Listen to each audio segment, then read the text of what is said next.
Hey guys, Stephen the Mechanic here, and today we're going to be talking about turbochargers.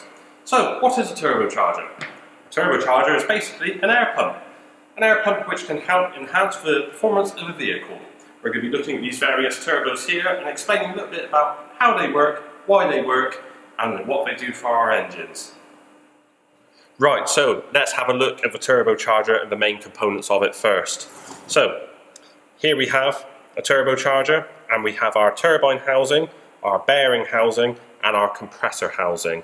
Now the turbine housing is where the hot exhaust gases is fed into to drive the turbine wheel to start spinning the turbine wheel, which in turn turns a shaft which is connected to a compressor wheel in the compressor housing, and this is where the boost pressure is created and sent to the engine. In the middle here is our bearing housing, which will have bearings inside it, and it will be lubricated by engine oil forced in through one of the inlets. Now the bearings, there's different types of bearings. There's journal bearings, roller bearings. This one in particular is a ceramic roller ball bearing. However, we're not going to discuss the bearing side of it in too much depth at the moment. So if we take a look what's underneath the compressor housing, and if we have a look and see what we got with the turbine housing removed. So as you can see, we have our bearing section, we have our turbine wheel, and we have our compressor wheel. As I said to you, this turbine wheel is driven by hot exhaust gases being forced and directed at this turbine wheel, which in turn turns a shaft which goes through the center of the turbocharger to this compressor wheel. And the compressor wheel is where it creates the positive boost pressure, which is then fed to the engine. What I'm going to do here is I'm going to use an air compressor and an air line to force some air against the turbine wheel, just to show you exactly how a turbo will charge up and spool.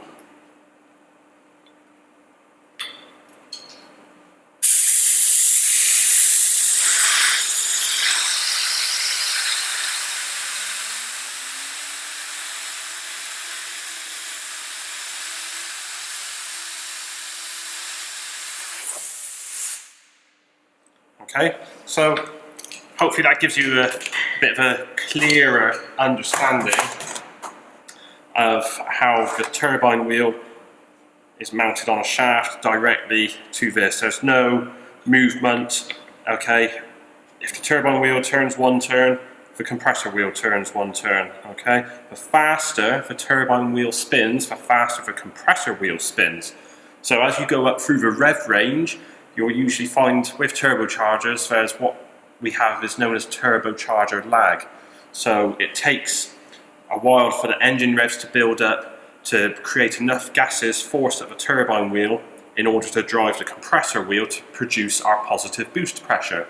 Once the engine revs reach a certain range and the turbo lag is eliminated, the turbo will then continue to spin faster and faster, producing more and more boost pressure. The thing that determines how much boost pressure the engine receives is the wastegate. But the wastegate I'm going to cover in another video, and I'm going to go into talking a little bit more about how they work loosely in a moment.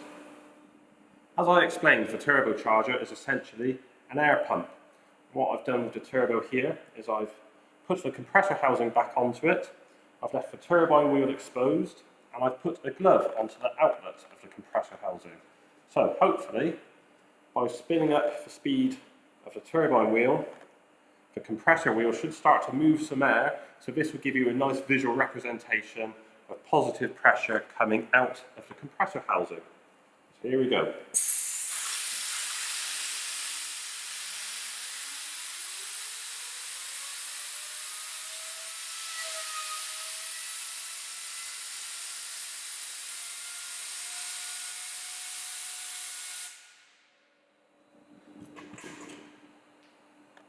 And there we are. So as you can clearly see, once the turbine wheel starts to speed up, the glove managed to leave the compressor housing and inflate.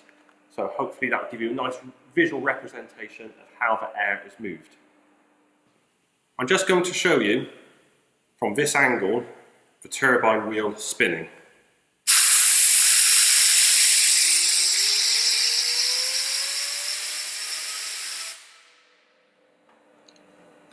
So as you can see, the turbine wheel spinning there, connected to our compressor wheel, creating positive boost pressure and inflating our glove. Obviously, this boost pressure will be feeding our engine, which will be dynamically affecting the compression ratio of the engine and making our engine perform better. Although I've used compressed air to turn the turbine wheel, what would happen in the real world is during our combustion process, hot exhaust gases will be leaving the combustion chamber via the exhaust valve or valves. It will travel down the exhaust manifold and it will meet this turbine wheel. As the rev range increases and you go right up through the revs, this wheel will turn faster and faster, creating more boost pressure. So what do we use to control the boost pressure? As I mentioned earlier, we use a wastegate. Now, on this little turbo I have here, it has an externally mounted wastegate. Okay, so with this wastegate, this turbo operates exactly the same. It's got a shaft in the middle. It's driven by hot exhaust gases, which turns the turbine wheel, turns the compressor wheel, positive pressure. But say, for example, the manufacturer specifies that the engine can only see, argument's sake, 10 psi boost. There will be a spring inside of here which will be rated to about 10 psi. On this little pipe here, you will have a positive boost pressure feed, either coming from the compressor housing or coming from a boost control solenoid. Now, as the 10 psi is forced into here and the turbo is at speed, it will force against this spring, which will therefore move this lever like so. And what it actually does, I'm not sure if you'll see down in there with the camera, but there's a wastegate. Now the wastegate is essentially a bypass valve. If you can imagine hot exhaust gases racing in here, spinning the turbo and creating positive pressure, if you didn't have a wastegate, the turbo would keep spinning and spinning and spinning, creating too much pressure for the engine to handle and causing problems.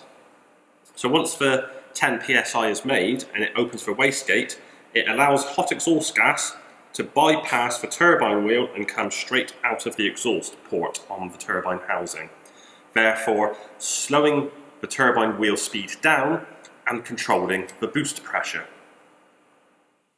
So we've talked a little bit about the compressor housing and the turbine housing and how the turbine wheel turns, which turns the compressor wheel, which produces positive boost pressure.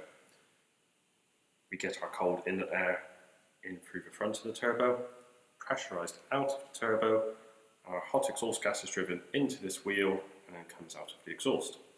Now the section in the middle is the bearing section. This is the vital part of the turbo. The turbo can spin up to speeds up to and over 100,000 RPM. So the bearings are under an extreme amount of pressure from speed as well as for heat. The exhaust gas temperatures can reach up to and over 1,000 degrees.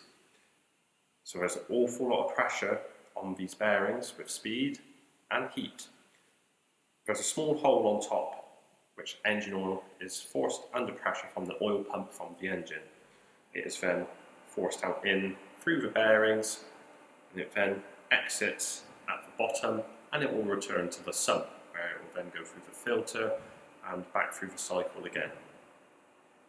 So that is the bearing section. So what will happen as the turbine wheel speed increases, cold air will be drawn in to the compressor housing from the outside, where it will be under atmospheric pressure or less if we're driving at altitude. So the cold air will go into here, the turbine wheel spinning, causing the compressor wheel to spin, forcing the air out of the compressor outlet towards the engine. Now, with compressing air, air can get quite hot, and also with the ambient temperatures of under the bonnet, the boost air can get quite warm. Obviously, the hotter the air, the less dense it becomes, the less fuel we could go with it, the poorer the performance of the engine. Now, I'm talking potentially anywhere between 80 to 100 degrees that air can reach leaving the turbo. This is why we employ and use an intercooler. Intercoolers come in lots of different shapes and sizes. There's lots of performance upgrades with regards to intercoolers, and what the intercooler does is hot compressed air passes through the intercooler, and cold air moving through the front of the car will blow over the cooling fins, cooling that air down by sometimes up to a good 20 to 30 degrees, and then entering the engine, fuel being added and it being burnt. The colder we can get the air, the more dense it becomes, the more fuel molecules can hold and bind with the air, creating a better explosion in our combustion chamber, increasing the performance of the vehicle. So this is an intercooler. An intercooler is normally found at the front of the vehicle. It acts as a small radiator to help cool down the compressed charge air from the turbocharger. The core is generally thicker because of space, and by making it thicker, it increases the surface area of the core of the intercooler. So what we get is we get our hot compressed air coming from the turbocharger into this pipe, and it will feed down through the core of this intercooler with these passages here, these fins, where cold air moving through the front of the car will help cool down the hot compressed air from the turbocharger. It will then cool down and it will leave through this pipe, which will then go off to the engine to supply the engine with compressed air. So there we have it, turbochargers. I hope you've enjoyed watching this video, and I hope you've taken something from it. If you could give the video a like, if you haven't already, subscribe to the channel, and if you have any questions, please leave them in the comment section below. Thanks for watching.